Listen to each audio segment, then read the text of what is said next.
প্ৰিয় শ্ৰোতা, আজিৰ দৃষ্টি আৰু লক্ষ্য অনুষ্ঠানটি ছাত্ৰ-ছাত্ৰীসকলৰ বাবে সজাই আনিছো মনৰ শিক্ষাৰ লগত সংগতি ৰাখি সজাই অনা কথিকাটিৰ 28 সংখ্যক খণ্ডটি। আৰু এই সম্পৰ্কে ছাত্ৰ-ছাত্ৰীসকলক অৱগত কৰিব ডিব্ৰুগড় বিশ্ববিদ্যালয়ৰ সমাজ কৰ্ম অধ্যয়ন কেন্দ্ৰৰ সহকাৰী অধ্যাপক ডক্টৰ আনছাই বাথৌ বসুমতাৰীয়ে। তেখেতে 2019 বৰ্ষৰ পৰা international mind education institute south কোৰিয়াৰ লগত জড়িত হৈ মাইণ্ড এডুকেশ্যন স্পেচিয়েলিষ্ট হিচাপে জনসাধাৰণক সজাগ কৰাৰ উদ্দেশ্যে মনৰ শিক্ষা প্ৰদান কৰি আহিছে। তেন্তে প্ৰিয় শ্ৰোতা, আহক আৰু পলম নকৰি আমি কথিকাটিৰ মাজলৈ যাওঁ। নমস্কাৰ, মনৰ শিক্ষাৰ আজিৰ খণ্ডত আপোনালোকক স্বাগতম জনাইছো। আজিৰ টপিকটো হৈছে চেঞ্জ থ্ৰু এক্সচেঞ্জ। মানুহ হিচাপে আমি যেতিয়া এই পৃথিৱীত জন্মগ্ৰহণ কৰোঁ, জন্মৰ পৰাই আমি চেঞ্জ হৈ আহি থাকোঁ বা আমি পৰিৱৰ্তনটো আমি এক্সপিৰিয়েঞ্চ কৰি আহি থাকোঁ। আমি বিচাৰিলেও নিবিচাৰিলেও আমাৰ জীৱনত শাৰীৰিকভাৱে হওক মানসিকভাৱে হওক আমি সদায় সলনি হৈ গৈ থাকোঁ বা আমি চেঞ্জ হৈ গৈ থাকোঁ। কিন্তু আমি গভীৰভাৱে চাব লগা কথাটো হৈছে আমাৰ চেঞ্জটো পজিটিভ ৱেত হৈছে নে নেগেটিভ ৱেত হৈছে। চ' আমি বিভিন্ন ধৰণৰ কিতাপ পঢ়িলে, স্পেচিয়েলি চাইকলজি কিতাপখন পঢ়িলেও আমি গম পাওঁ বা ছচিয়লজি কিতাপখন পঢ়িলেও আমি গম পাওঁ যে মানুহৰ জীৱনত চেঞ্জৰ বহুতো ষ্টেজেছ আছে বা ডেভেলপমেণ্টৰ বহুতো ষ্টেজেছ আছে। এৰিকছন নামৰ এজন চাইকলজিষ্টেও 8টা ডিফাৰেণ্ট ষ্টেজেছৰ বিষয়ে আমাক কৈছে বা মানুহৰ জীৱনটো কেনেকুৱা ধৰণৰ চেঞ্জ হৈ গৈ থাকে সেইটো আমাক ধুনীয়াকৈ এক্সপ্লেইন কৰিছে। যেনেকৈ ইনফাণ্টৰ পৰা চাইল্ডহুড বা এডলচেণ্ট বা এডাল্টহুড বা যেনেকৈ অল্ডাৰ এজ, ঠিক তেনেকৈ আমাৰ জীৱনটো বিভিন্ন ষ্টেজৰ থ্ৰুৱেদি পাৰ হয়। আৰু যেতিয়া আমি এই জীৱনৰ এনেকুৱা আমি চেঞ্জেছবিলাক আমি এক্সপিৰিয়েঞ্চ কৰোঁ, আমাৰ ছ'চাইটিয়ে আমাৰ ডিফাৰেণ্ট ষ্টেজেছৰ পৰা আমাৰ পৰা কিবা এটা এক্সপেক্টেশ্যন ৰাখে। সেইটো হৈছে ডেভেলপমেণ্টেল টাস্ক। ডেভেলপমেণ্টেল টাস্কটো হৈছে আপুনি যেতিয়া জীৱনত চেঞ্জ হৈ গৈ থাকে, মানে 1 ইয়াৰৰ পৰা 2 ইয়াৰ্ছ বা 3 ইয়াৰ্ছ 5 ইয়াৰ্ছ, আপোনাৰ পৰা ছ'চাইটিয়ে স্পেচিফিক এজত কিবা এটা এক্সপেক্ট কৰে। যেনেকৈ 2 বছৰীয়া বাচ্ছা এটাই ৱাকিং কৰাটো আমি বিচাৰোঁ বা 5 বছৰীয়া বাচ্ছা এটাই দৌৰা বা খেলা ধূলা সেইটো আমি এক্সপেক্ট কৰোঁ, বা 30 বছৰীয়া এজন পুৰুষে বিয়া বাৰু পাতাটো আমি বিচাৰোঁ, বা 25 বছৰীয়া এজন ল'ৰাই বা 20 বছৰীয়া ল'ৰা এজনে কাম কৰাটো বা কামত নিয়োজিত হোৱাটো আমি বিচাৰোঁ। ঠিক তেনেকুৱা ছ'চাইটিৰ ৰুলছ মতে, নিয়ম মতে বা ছ'চাইটি বিভিন্ন ধৰণৰ এক্সপেক্টেশ্যন থাকে আমাৰ জীৱনক লৈ। আৰু সেই চেঞ্জ এনেকৈ আমাৰ জীৱনটো একচুৱেলি চেঞ্জ হৈ গৈ থাকে। কাৰণ আমি যেতিয়া স্কুলত পঢ়া সময়ত পঢ়িব লাগে, তাৰপিছত যেনেকৈ অলপ বয়স হোৱাৰ পিছত পঢ়া শুনা শেষ হোৱাৰ পিছত আমি চাকৰি কৰিব লাগে বা বিয়া বাৰু পাতিব লাগে, সেইবিলাক বস্তু একচুৱেলি ডেভেলপমেণ্টেল টাস্কৰ আণ্ডাৰতে আহে। চ' কিন্তু বহুত মানুহে সেই চেঞ্জটো ইজিলি গ্ৰহণ কৰিব নোৱাৰে বা সেই চেঞ্জটো মানে বহুত চেলেঞ্জ হিচাপে পায় বা সেই চেঞ্জটো একচেপ্ট কৰিব নোৱাৰে। বা আমি বিচাৰিলেও নিবিচাৰিলেও আমাৰ জীৱনত চেঞ্জ আহিবই। Change is the only permanent thing in this world. We cannot be static in this dynamic universe, or we cannot step twice into single river বুলি গ্ৰীক দাৰ্শনিক হেৰাক্লাইটাছো কৈছিলে। মানে কাৰণ আমি একেটা জেগাতে বা আমি একেটা মানে পজিশ্যনত আমি সদায় থাকিব নোৱাৰোঁ। সদায় ছ'চাইটিটো চেঞ্জ হৈ থাকিব, আমিও সলনি হৈ থাকিম। কিন্তু সেই চেঞ্জটো আমি কেনেকুৱা দিশাত গৈ আছে সেই বস্তুটো আমি অবজাৰ্ভ কৰাটো বা এক্সপিৰিয়েঞ্চ কৰাটো বহুতো ইম্পৰ্টেণ্ট হয়। আৰু বহুত মানুহে চেঞ্জটো বেলেগ বেলেগ ৱেত চাই। আজিও আমি চেঞ্জৰ গভীৰ অংশত আমি যাম। আউটৱাৰ্ডলি আমি সকলোৱে চেঞ্জ হৈ গৈ থাকোঁ। আউটৱাৰ্ড চেঞ্জটোৰ বিষয়ে মই বহুত বেছি ডিপলি নকওঁ, যেনেকৈ শাৰীৰিক চেঞ্জ হোৱা বা লুকছটো চেঞ্জ হৈ যোৱা বা ডিগ্ৰী পোৱা, পজিশ্যন পোৱা, সেইবিলাক চেঞ্জ। কিন্তু তাতকৈ আমি গভীৰ বা ডিপাৰ লেভেলত আমি যাবলৈ চেষ্টা কৰিম। আমাৰ জীৱনত ইণ্ডিভিজুৱেল চেঞ্জ হয়, আমাৰ কাণ্ট্ৰিখন চেঞ্জ হোৱা আমি দেখা পাইছোঁ যোৱা 10-20 বছৰত, বা তাৰ আগৰ পৰাও কিমান চেঞ্জ হৈ আহি আছে আমি দেখা পাই আছোঁ। ইনফ্ৰাষ্ট্ৰাকচাৰ লেভেলত চেঞ্জ হোৱা আমি দেখা পাইছোঁ। এই পৃথিৱীখন চেঞ্জ হোৱা আমি দেখা পাই আছোঁ। দ্বিতীয় বিশ্বযুদ্ধৰ পিছত কেনেকৈ ৱৰ্ল্ডৰ অৰ্ডাৰটো চেঞ্জ হ'ল আমি দেখা পাই আছোঁ। এতিয়া কৰোণা পেণ্ডেমিক্সো বহুত চেঞ্জ আনিছে মানুহৰ জীৱনত। এতিয়া মানুহৰ কমিউনিকেশ্যন কিবাবিলাক চেঞ্জ হৈছে, মানুহৰ ৱৰ্কিং ষ্টাইলবিলাক চেঞ্জ হৈছে। ফিজিকেল চেঞ্জটো আমি বহুত অবজাৰ্ভ কৰি থাকোঁ মানে, বা আমাৰ কোৱালিটেটিভ চেঞ্জ বা কোৱান্টিটেটিভ চেঞ্জ সেই বিষয়ে আমি দেখা পাই থাকোঁ বা আমি অবজাৰ্ভ কৰোঁ। চ' সঁচাকৈয়ে আমাৰ চেঞ্জ বা জীৱনত কেনেকুৱা ধৰণৰ চেঞ্জ আমি বিচাৰোঁ সেই বস্তুটো অলপমান কম মই যেতিয়া আমি জন্মগ্ৰহণ কৰোঁ আমি যেতিয়া ডাঙৰ দীঘল হওঁ পঢ়া শুনা কৰোঁ আমাক সৰুৰে পৰা ঘৰত মা দেউতাই হওক বা টিচাৰ্ছে হওক বা আমাৰ ৱেল উইচাৰ্ছে সদায় ভাল মানুহ হোৱাটোৱে আমাক বিচাৰে সাকসেসফুল লাইফ লিড কৰাটোৱে আমাক বিচাৰে কিন্তু সকলোৱে জানো সাকসেসফুল লাইফ লিড কৰিব পাৰে বা কিছুমান মানুহে কিয় সাকসেস হোৱাৰ পিছতো জীৱনত মানে অমানিশা জীৱনত কিয় আহে বা সিচুৱেশন কিয় আহিলে ওভাৰকাম কৰিব নোৱাৰে কিয় মানুহ এজনে আইএএছ অফিচাৰ হোৱাৰ পিছতো মদাহী হ'ব পাৰে এজন ডক্টৰেও বহুত ভাল পঢ়া শুনাৰ পিছতো ভাল চিকিৎসক হোৱাৰ পিছতো কিয় মানে মাৰ্ডাৰাৰ হ'ব পাৰে বা কিয় প্ৰফেসৰ এজনেও সুইসাইড কৰিব পাৰে ঠিক তেনেকুৱা আমাৰ জীৱনত আমি বহুত এডুকেশ্যন পঢ়াৰ পিছতো সাকসেস হোৱাৰ পিছতো কিয় আমাৰ জীৱনত এনেকুৱা সিচুৱেশন বিলাক আহে বা কিয় আইপিএছ অফিচাৰ এজনে বহুত কৰাপচনৰ স্কেন্ডালত ফচি মানে জেলৰ ভাত খাই থাকিব লগা হৈছে বা কিয় এজন এমপি এমএলএ বা মিনিষ্টাৰ এজনে মানে কৰাপচন কৰি জীৱনটো সদায় জেলত কটাব লগা হৈছে বা কিয় হাইলি এডুকেটেড মানুহ এজনে বা উকিল এজনে কিয় জেলৰ ভাত খাব লগা হৈছে ঠিক তেনেকুৱা বহুতো আমাৰ মনত প্ৰশ্ন আহে আৰু সেই প্ৰশ্নৰ আমি বহুত সময়ত উত্তৰ বিচাৰি নাপাওঁ আমি কি কওঁ মানুহজন ইমান এডুকেটেড হোৱাৰ পিছতো আজি এনেকুৱা অৱস্থা বা মানুহজনটো ভাল আছিলে হঠাৎ কিয় এনেকুৱা হৈ গ'ল এনেকুৱা বুলি আমি বহুতো আমি সুপাৰফিচিয়েল লেভেলত উত্তৰ দিওঁ যেতিয়া আমি চেঞ্জ টু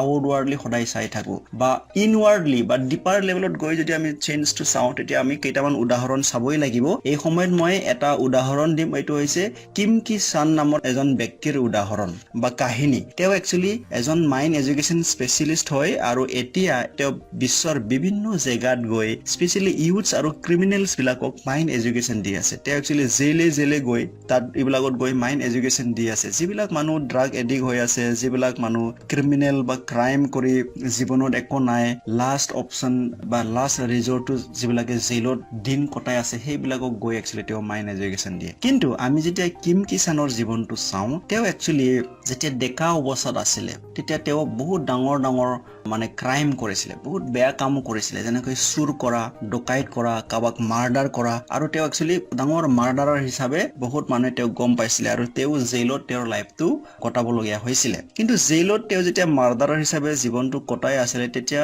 তেওঁ বহুতবাৰ জেলৰ পৰা ওলাইও আহিছে কিন্তু তেওঁ আকৌ মানে সেই একেটা ক্ৰাইমকে কৰি মানে আকৌ জেলৰ ভিতৰত যায় তেওঁ জীৱনটো সলনি কৰিব বিচাৰিছিলে কিন্তু তেওঁ জীৱনটো সলনি কৰিব পৰা নাছিলে কাৰণ তেওঁ ৰাস্তাটো গম পোৱা নাছিলে কেনেকুৱা জীৱনটো সলনি কৰিব পাৰে মানে কেনেকুৱা কি ৱে আছে মানে কাৰণ জীৱন সলনি কৰাৰটো কিবা এটা ৰাস্তা থাকিব আমি যেনেকৈ ডাঙৰ ঘৰ বনালে বিল্ডিং বনালে সেই বনোৱা ঘৰটো তো এটা ৱে থাকে ন কেনেকুৱা ঘৰটো ষ্টেপ বাই ষ্টেপ আমি বনাই যাওঁ ডিজাইনটো কেনেকুৱা বনাও তাৰপিছত কেনেকুৱা মেটেৰিয়েলছ বিলাক আমি লৈ আহি বনাও ঘৰখন যেতিয়া আমি সুন্দৰ দেখো অকল সুন্দৰ দেখি আমি ঘৰ এখন বনাই দিব নোৱাৰো সাইডত সেই ঘৰখন বনোৱা আমি পদ্ধতিটো জানিব লাগিব ৱেটো ঠিক তেনেকৈ কিম কিষাণেও যদিও তেওঁৰ জীৱনটো ভাল কৰিবলৈ চেষ্টা কৰিছিলে কিন্তু ৱেটো গম পোৱা নাছিলে সেইকাৰণে তেওঁ সদায় মাৰ্ডাৰাৰ হৈ বা ক্ৰিমিনেল হৈ জেলৰ ভিতৰতে লাইফটো কটাব লগীয়া হৈছিলে কিন্তু এদিনাখন তেওঁৰ জীৱনত এজন মেন্টৰ আহিলে বা গাইড আহিলে যোনে একচুয়ালি মাইণ্ড এডুকেশ্যনৰ বিষয়ে বহুত ভালকে ডিপলি তেওঁ একচুয়ালি এডুকেট কৰিলে তেতিয়া তেওঁ গম পালে যে সলনি হোৱাৰ বা চেঞ্জ হোৱাৰ উপায়টো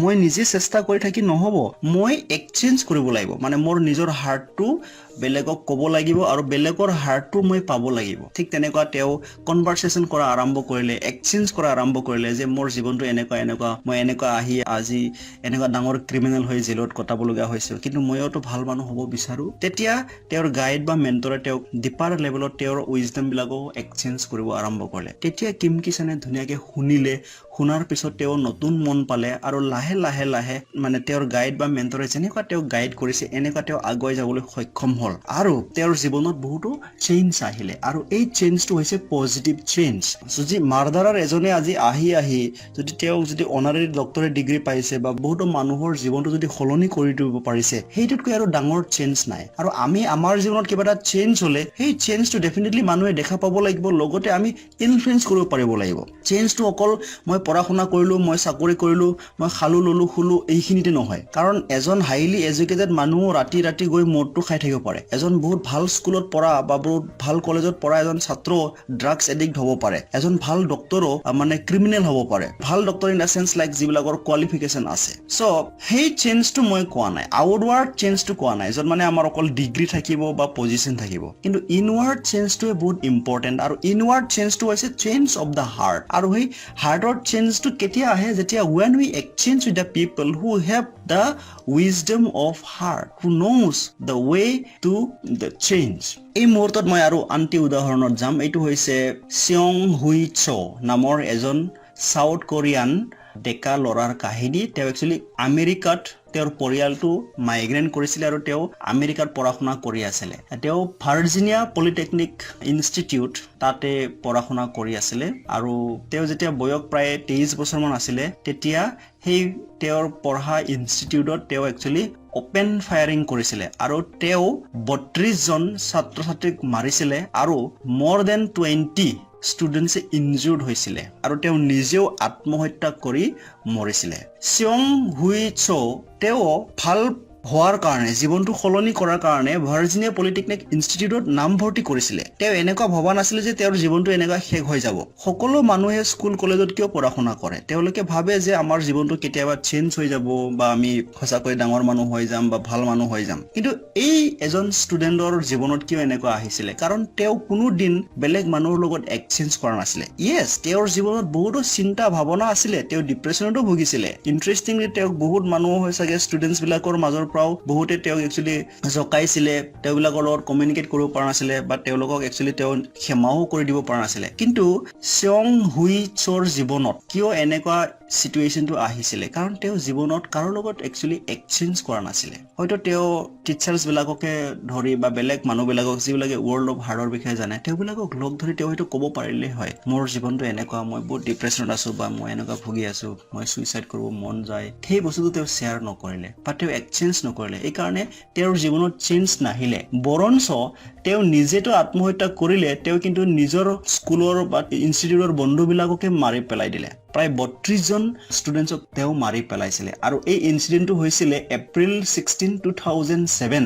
বহুত বেছি দিনীয়া কাহিনী নহয়। চ' তেওঁৰ যেতিয়া মই মাইণ্ডটো যেতিয়া ষ্টাডি কৰিলো গম পালো যে তেওঁৰ জীৱনটো একজেক্টলি কিমকি চানৰ নিচিনাই আছিলে। কিমকি চানোতো মাৰ্ডাৰাৰ আছিলে, তেওঁতো ক্ৰিমিনেল আছিলে, কিন্তু একচুৱেলি তেওঁৰ জীৱনটো চেঞ্জ কৰিব পাৰিছিলে যেতিয়া তেওঁ এক্সচেঞ্জ কৰিছিলে, যেতিয়া তেওঁ কানেকশ্যনত আহিছিলে বা যেতিয়া তেওঁ কমিউনিকেট কৰিছিলে। চিয়ং হুই চয়ে নিজে আত্মহত্যা কৰি ল'লে, লগতে বহুত মানুহকো মাৰি পেলাই দিলে। সেইটো একচুৱেলি জীৱনৰ এটা ফেইলৰ বুলি আমি ক'ব লাগিব, কাৰণ তেওঁ কোনোদিন এক্সচেঞ্জ নকৰিলে বা তেওঁ he did not know the way to change. আমি সলনি হ'ব বিচাৰো চবে, এইকাৰণে আমি স্কুলত পঢ়া শুনা কৰো, এইকাৰণে আমি ডক্টৰ হওঁ, এইকাৰণে আমি IAS অফিচাৰ হওঁ, এইকাৰণে আমি টিচাৰ হওঁ। কিন্তু জীৱনত চেঞ্জ হ'ব বিচাৰিলেও বহুত সময়ত আমি কিয় নোৱাৰো বা আমি সঁচা অৰ্থত আমি কিয় চেঞ্জ হৈ নাযাওঁ?